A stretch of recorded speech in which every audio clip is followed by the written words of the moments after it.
আমি স্মরণ করছি নর্দার্ন ইউনিভার্সিটি বাংলাদেশের এবং প্রাইভেট ইউনিভার্সিটির প্রথম শহীদ আসিফ হাসানকে, আমারই ছোট ভাই এবং আমার বিশ্ববিদ্যালয়ের জুনিয়র।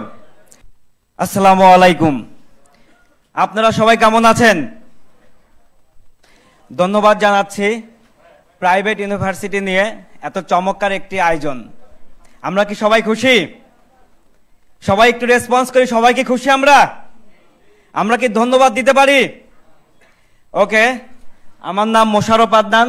আমি নর্দার্ন ইউনিভার্সিটি থেকে গ্র্যাজুয়েশন কমপ্লিট করেছি এবং আমাদের একটা কমিউনিটি আছে, ইউনিটি অফ প্রাইভেট ইউনিভার্সিটি, যেটার লক্ষ্য উদ্দেশ্য হচ্ছে সারা বাংলাদেশের সকল প্রাইভেট ইউনিভার্সিটির শিক্ষার্থীকে একই প্ল্যাটফর্মে নিয়ে আসা এবং জব প্লেসমেন্টের জন্য কাজ করা এবং জব প্লেসমেন্ট পাওয়ার জন্য ইউনিভার্সিটির বাহিরেও যে স্কিলগুলো ডেভেলপ করতে হয় সেইগুলো করা। পাশাপাশি হচ্ছে আমাদের যে চমৎকার একটি কাজ করে যাচ্ছি সেটা হচ্ছে দেশের জন্য। আজকে আমাদের ইউনিটি অফ প্রাইভেট ইউনিভার্সিটি থেকে 40 থেকে 50 জন পার্টিসিপেন্ট আসছে বিভিন্ন ইউনিভার্সিটি থেকে। তো আমি যদি প্রাইভেট ইউনিভার্সিটি নিয়ে কথা বলতে চাই, আপনারা জানেন এই আন্দোলনটা একটা পর্যায়ে শেষ হয়ে গিয়েছিল, তাই না? যখন ঢাকা বিশ্ববিদ্যালয় সহ সারা বাংলাদেশের পাবলিক বিশ্ববিদ্যালয়গুলো বন্ধ করে দিয়েছিল, তখন কিন্তু রুখে দাঁড়িয়েছিল কারা? Private university.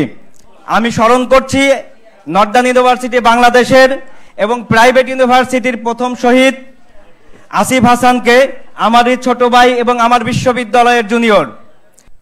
শুধু শহীদই হননি, নর্দার্ন ইউনিভার্সিটি বাংলাদেশের অলমোস্ট 30 জন শিক্ষার্থী গুলি খেয়েছে, তাদের চিকিৎসার জন্য কিন্তু আমরা কাজ করেছি।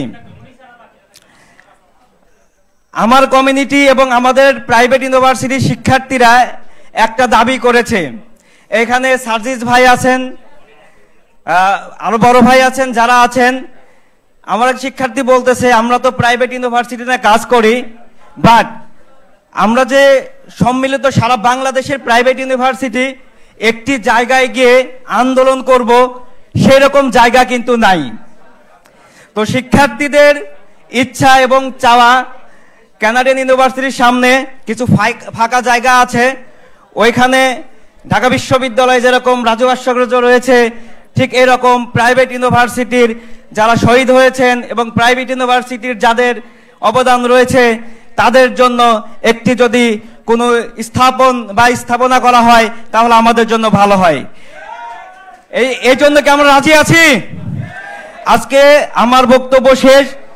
জাতীয় নাগরিক কমিটিকে অনুরোধ করব এরকম একটি সুযোগ করে দেওয়ার জন্য।